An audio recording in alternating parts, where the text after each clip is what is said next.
Who is this? Do you know her? Do I know her? I'm Andy Sachs. Andrea. She was one of the Emilys. One of the what? You can see the lazy writing. Meryl Streep doesn't remember. Boom! We're right back to the beginning of movie one. That's how we'll make a bunch of money off of a film with zero new creative concepts introduced. It was kind of late. I had a lot to do yesterday. And my lady and I were like, okay, we need to watch something. We couldn't find this one film that we wanted to watch. It was a Netflix movie, but then it's not there anymore. You ever have that? And you're like, I don't know where to. Yeah. It's kind of like Westworld. So we were bombarded with an ad. You watched The Odyssey. For, no. For, it's not any better. Devil Wears Prada 2. I knew it. And I went into it saying, I'll only if we can hate watch it. And hate watch it we did. So we'll give you, not our summary. I'm the only one who subjected myself to this, but we'll give you our takes on it. It's supposed to be me. I know. I took this for you. Oh, thanks. I'm going to see it now so we can talk about it. I suffer for you.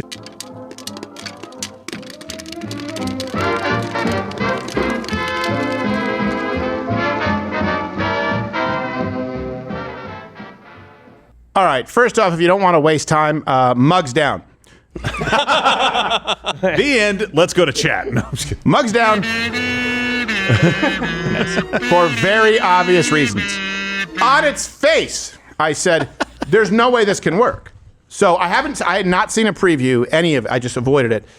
And I turned to my missus, I said, there's no way this can work. I said, because Meryl Streep's character is the kind of one who would say, you have to lose 4 pounds if you want to be. And now you can't do that because that would be anti-body positivity. Yeah. Everything, they're going to have to be inclusive and woke and all this stuff with the freak shows. I was like, the only way I guess they'll have to do it is probably some form of like corporate raider comes in and like, man, blah, they're changing, we're all about art because the fashion industry, for some reason, they think that they have some kind of creative merit.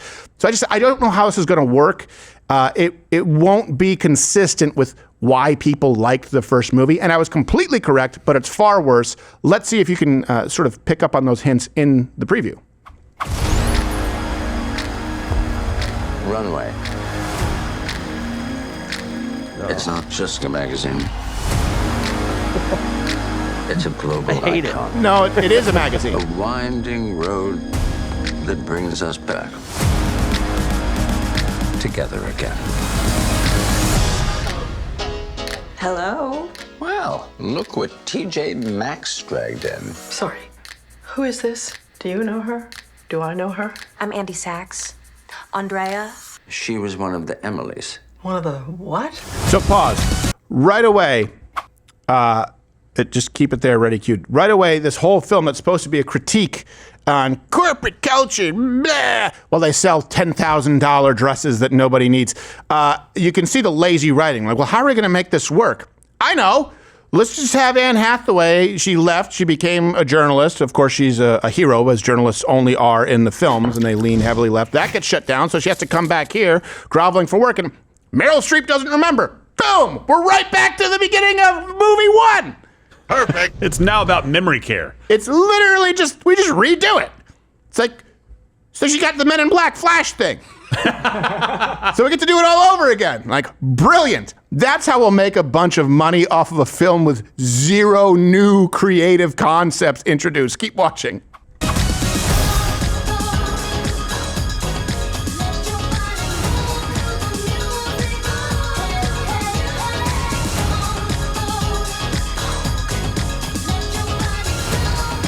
Yeah, when it's just a montage and buzzwords, that's you know they want to hide that it's paper thin. Ooh, the old secretary. Hi, Emily. You also know her? We were at Runway at the same time, right? Hey guys, remember when they were all in the movie together? Where was I? They're back! Is that the only lines in the trailer? Is there more trailer or is it just this?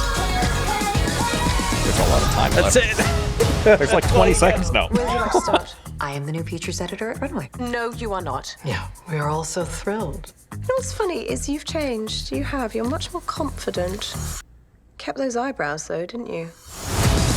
Literally the only moderately funny line in the entire film. It's the only one they even attempted. Wow. The only other forms of humor are like, I'm gay. Let me say something gay.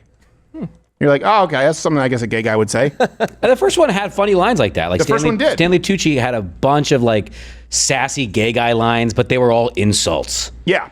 It was all insults. Like, he said something like, 4 is the new 8. Right. Or whatever, calling her fat and making fun of her lunch tray that she had. And Well, the funny thing is, so she's a journalist, I guess. Here's how they do it. And it's every single leftist trope that you could put in a film. Like, journalists speaking truth to power, blah, except someone comes in and basically cuts the news division because they only care about profits. And this is a fashion, but you know what? It's being destroyed by people in big tech, even though they all lean left. And we have to be inclusive, even though it's the most exclusive industry on the planet.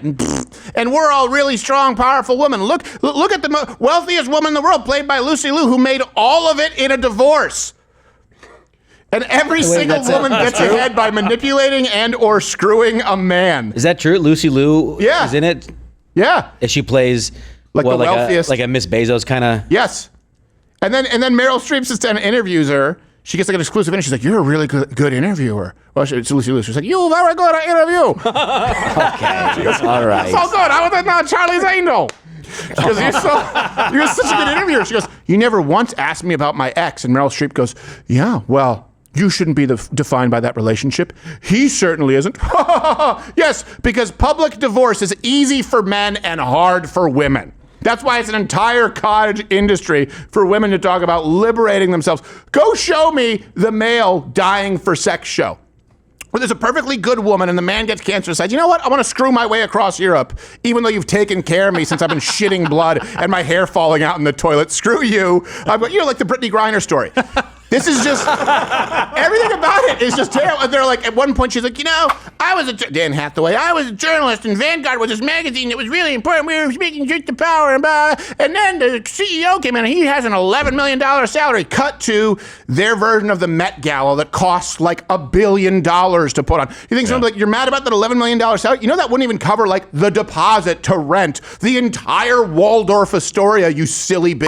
So they only care about like a CEO maybe making some money. Of course, some people are overpaid. I understand that, but it's like, yeah, everything that you guys do is superfluous. Fragrance, slapping your logo on a pair of tennis shoes that comes from the same factory where the kids slap a Nike symbol on it because they're chained to a loom for 12 hours a day. While you bitch about corporate rating, like, "Oh, it's all about online and content now." And, "Oh, we really, at one point though, they bitch about AI.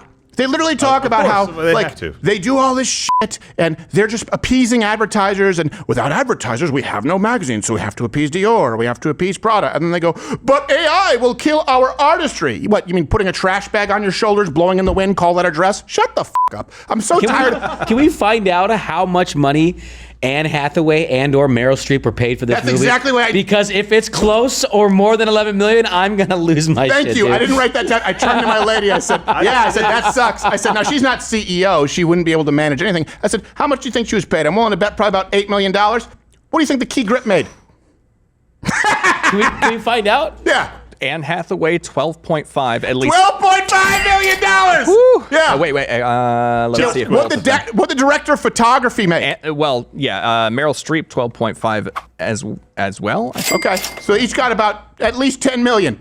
The CEO got no, but I deserve it. No, but they pretended to run a company for a couple minutes. Emily Blunt also made 12.5. Wow. Well, I assume How they much all made did about that Kraft- much. They're big name actors, and Yeah. How much did the head of craft services make?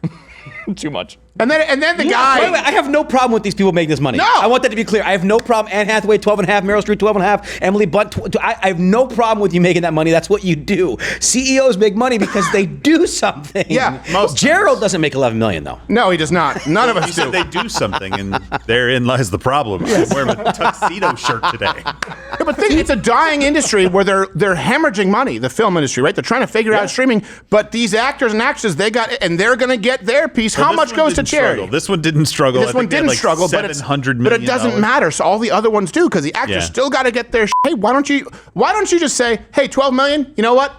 Give me 1 million and give the rest to the crew." Hey, what about the extras? Give it to the extras. Oh, but the CEO's salary should go to the opinion columnist who writes one piece of content on a blog per week, and then she's interviewed by some guy. It's only female journalists in the movies, by the way, where he's like, "Oh man, oh, you're that journalist? I loved your pieces on the Federal Reserve." Oh my! Can you just how many questions, follow-up questions in real life do you think you would need to ask Anne Hathaway about the Federal Reserve, fiat currency, gold standard, Nixon's policy? And I mean, inflation as a result of printing before she would not be able to comprehend it. It's like, yeah, you know, I'm just a strong female journalist writing about the Federal Reserve, but the corporate raiders don't want that anymore. We live in the real world where actresses who know nothing make $12 million for a creatively bereft sequel. Were you this worked up? They sent in both the Rotten Tomatoes and Metacritic scores if you want to see them. Oh, let me see them. Well, this should look familiar. So Rotten Tomatoes first, 78 on the tomato meter, that's user scores, and then 84 for the popcorn meter. That doesn't surprise me because women would like it. Yeah. I'm sorry, vice versa. 78 is theirs. And That's then, pretty close. Yeah. And here's Metacritic. Ah, Metacritic. There you go. Like the first one kind of works because you go, hey, these people are all vapid, self-absorbed, narcissistic people who create very little value. It's this insular circle jerk. Yeah. And she's mean. That's the world of fashion. Right. But now they try and sell them like they're altruistic. Yeah. Like, I've said this. If you're an environmentalist and you have ever modeled for high couture fashion of any kind or a fragrance, you're a fraud. These are completely unnecessary products that are incredibly energy intensive, that are only sold to the elite few to make poor people feel bad and to enforce classism. And I'm a Republican. Anyone who does it, all right, I'm done listening to you. I won't listen to another word you have to say. But in this one, they want you to believe, oh my gosh, they're the ones who care about truth. Okay, that's why it didn't work. And I don't know when everyone decided, like, how many times did Meryl? You know what? I would respect Meryl Streep more. Okay, someone fact check this. Was it something like she's been nominated for Oscars? Was it like 8 times? She's won. Well, she's won more than anyone, but she's been nominated, I want to say like 8 or 10 times, and the majority of them were Weinstein films. So when all the Me Too stuff came out and she was acting like an ally, you know what? She just should have said, I did it. I blew Weinstein. I did it. Look at I'm laughing. I'm laughing at you from all of my Oscars. But everyone who actually got ahead didn't know. Like, I had no idea. It's just the ones who were rejected who are complaining because they had to go through with it and were rejected. No, we were just only the women that these Hollywood producers didn't want to sleep with succeeded. Really? This has been Mug Club Movie Minute. Mugs down, mugs down, mugs down.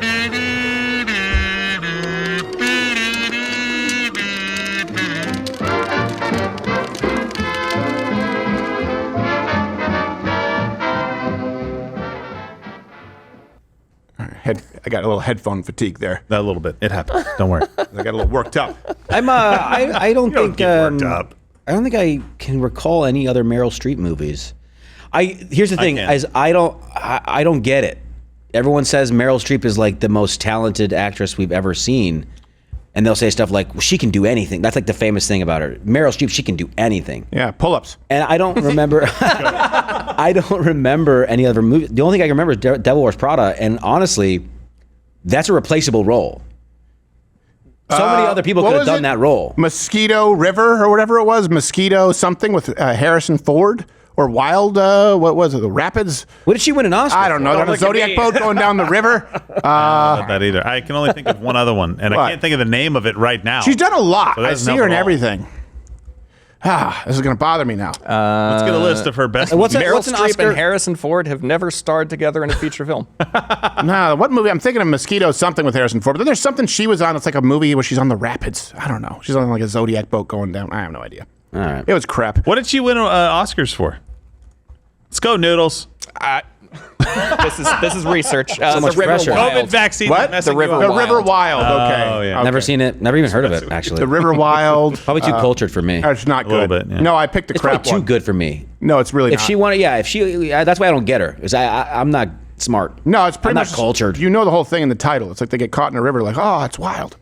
Oh man! it. So it's like Without a Paddle, Kind but of. with Meryl Streep. Yeah. She's Seth Green's character. Wasn't she also in that with Bruce Willis where they were like Seth Green can do anything. They took this potion to maintain their beauty for the whole time. Do you remember that? Death becomes her. Death becomes her. That's right, with the hole in the body. Yeah, that was weird. They just sent in, she's been nominated 21 times. Jeez. This website looks weird, but she's won 79 Kramer vs. Kramer, 82 Kramer Sophie's vs. Choice, and 2011 Iron Lady. Okay, Kramer versus Kramer. I didn't see the That's a Iron long time ago. I guess I didn't realize that was her. She was great in that. She was the Iron Lady. For some reason, I thought it was like Helen Mirren was the Queen, and she was the Iron Lady. I don't remember. Okay. She was Margaret Thatcher, right? The Iron Lady. All right. She was great in Kramer versus Kramer too. Yeah, Kramer versus Kramer. That's one. Yep. Absolutely. Yeah. But it's not like she can do anything. It's like, it was good acting, good movie. Dustin Hoffman was good as well. All right. Yeah. Anything else that happened while we were here live? I know we got. We want to take some chats. I just saved people some time with Devil Wears Prada too, so I feel good about today. I feel good. I'm still gonna watch it. You didn't save anybody any time. I'm sure I did. I'm doing it for the culture. For most people, they were like, no. You guys were the ones who told me to talk about it. That's not true. He wanted you to watch it. And you did. Not anybody else. Thanks, bro. You guys need to watch Band of Brothers. You guys need to learn how to stick together sometime. All you do is throw each other. All you do is throw me under the bus. I know you told me to talk about it. Oh, I've seen Band of Brothers. I know Band of Brothers well, and he's definitely Ross Geller. I was going to say, he's David Schwimmer. Not. Yes. Yeah, David Schwimmer. Yeah, I said he's David Schwimmer. And you're like... You don't even know his name. Band What's of his Friends. name? Well, you're definitely not a Ron Livingston type. Yeah, you're not a Ron Nobody else Livingston. answer. What was his name? If I am him in that show, and you know it so well, what was his name? It. Captain. Captain what? Captain Figgaroo. They called him Captain Dumbpants. No, Yeah. his name was Captain Sobel. Crocodile All right? Dundee. I Yeah. just proved it. You suck. You proved that you are him. You knew his name and everything. Yeah, exactly. That's very pedantic. You're like the number one fan. That's You're like, very I'm petty, modeling my life and after that's this something guy. that he would do. I exposed him for a liar. He is not a Band of Brothers fan anymore. By the He way, never claimed to memorize it, Gerald. while we're talking about this, Never claimed that. Technicality. Thank you, Tim. while we're talking about this, because in comparison to Seinfeld Friends, but I don't think people realize. I was just reading something the other day where young kids, they don't realize how big of a thing Seinfeld was. Oh, yeah. There's nothing today that Not would even be close. anywhere. I mean, the finale was like 76 million viewers. I think outside of the Super Bowl, Seinfeld, the finale is one of the big. Like, it was getting 40 million viewers all the time. And think about that for a second. According to Larry King, that's the episode that got him canceled. Right. Yeah. Seinfeld wasn't canceled. It's like, what? Somebody get this guy a memo. Think about this too. This is also what this is very important, because I was just also listening. I don't know. It's like kind of like 90s content and stuff, like what happened and how the industry changed. Think of Beverly Hills 90210. You think, man, that was cool. That was the It show, right? Aaron Spelling. It was a fraction of Seinfeld. Yeah. Which was not the cool show. It wasn't the show where it's like, oh man, yeah, awesome, high fashion. It was just really funny, but it set trends because it was good. And all of these other sexy It shows designed to be trendy, they were never anywhere near as big. Seinfeld was the biggest show on earth. And I think so many young people just don't realize we don't have that anymore. Show that does close to like Super Bowl numbers on a Thursday. Yeah, there's no more great shows about nothing. It was a show about nothing. That's exactly what it is. A show about nothing. Even if they exist, it's not universally It's watched. hard. It's that cultural phenomenon that we don't really have. And obviously there are reasons why so many they had far fewer choices, but it was very good. So it takes nothing away from the show. It just speaks to, like, you could go out and go, hey, did you see Seinfeld? And people like at the office would be, yes. Most likely they saw it. Did you see this basketball game where Michael Jordan scored 45? Yes, of course, you can talk about that. Right. Now there's so much that you with the internet and everything that way, but not with other entertainment. It's like it's very hard for something to break through. Usually it's like an HBO series or a Netflix series that everybody just gets on. But what's the last one?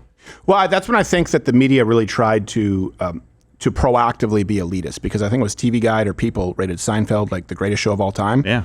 And then a few years later, they changed it, and it was The Wire. The Wire? And I'm like, what? I'm like, I don't know anyone who would say The Wire. Like, I know people who might say it was a good show. Most people I know are like me. Like, I started it, I couldn't really stick with it.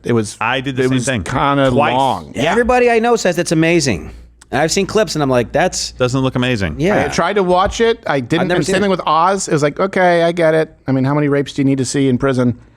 I never seen it, but yeah, I think you're right. The shows now, there's no network television shows that are killing it. No. Not at all. It's all got to be like an HBO or like an Apple TV. Yeah, like a series. Yeah, or Netflix. I mean, look at Stranger Things. That was critically acclaimed. It just ended last year. Closest thing, but still not even close. It was Netflix. Yeah. Yeah, not even close to the numbers that Seinfeld. $76 million. Really? The finale. It was $2 million to buy an ad for that. 30-second spot. For a 30-second For a 30-second spot. Wow. $76 million. It's I very want to know who hard. made the cut. It's probably a lot of products that don't exist anymore. Yeah. Probably. That's a good call. I will say the closest, probably when you look at sitcoms, when all of this is said and done, the human race, just basically finds itself at the inevitable descent. The AI overlords, or I will say It's Always Sunny in Philadelphia. You could make a really strong case. Oh, you know what? All That's time. a really good one, but they're not going to have the viewership. No, that not the Seinfeld viewership, but has. I'm saying as far as best sitcom That of is all a time, network, yeah. I would say it's just because it's been so consistent for so many seasons. It doesn't mean that it was the biggest. It doesn't mean it was the most influential. But as far as who did it the best and maintained it the longest, that's often kind of a category in sports. It'd have a competition with The Simpsons too. I know it's animated; it's not really a sitcom. Yeah, but that would be a close competition too because they've been consistent. true. There's some years where they had some down years, and I get that. But 36 definitely. years now, they're the same age true. as me. It's crazy. So I was talking about like real life sitcoms, but yes, definitely The Simpsons would be probably the most influential. Yeah. Very cultural. But as far as real life, yeah, you're right. There's nothing. I mean, how many seasons are they in now in Sunny? 17 or 18. Nobody's gone that long in a non-animated series. And they're good. The last season was good. They have a couple of seasons that aren't as good as others, but it's never been terrible, like unwatchable. They can find crappy situations to put those guys in all the time, and they're degenerates. Yeah. Well, you know why it works? For the same reason Seinfeld did. And this is why I hate Friends. I was talking about this with Pastor Manning last week. We were supposed to believe that Rachel was a good person. Right. We were supposed to be laughing with them. Seinfeld, you're laughing at them. They're going, look, on purpose. These are not good people. These are not good decisions. They're petty. Isn't it funny? Same thing with It's Always Sunny. It's like George is hoping his fiance dies. Yeah. From And then Stamps. she does. For looking envelope. They just go. Yeah. Same thing with It's Always Sunny. Like there's a scene, just spoiler alert, there's a scene, It's Always Sunny, there's a 2-episode arc that the gang goes to hell or the gates of heaven. And they're trying to make the case, and they're on what they thought was a Christian cruise, and then it's like a progressive gay Christian cruise, and then Mac is trying to convert them all to be straight because he can't be a Christian cruise, and even though he's secretly gay. So yeah, I know that Mac leans left in real life, but the truth is they're pretty even-handed in how they make fun of stuff. And they all get thrown in the cruise jail. Because Danny DeVito and Charlie Day are trying to sneak in beer because it's a dry cruise.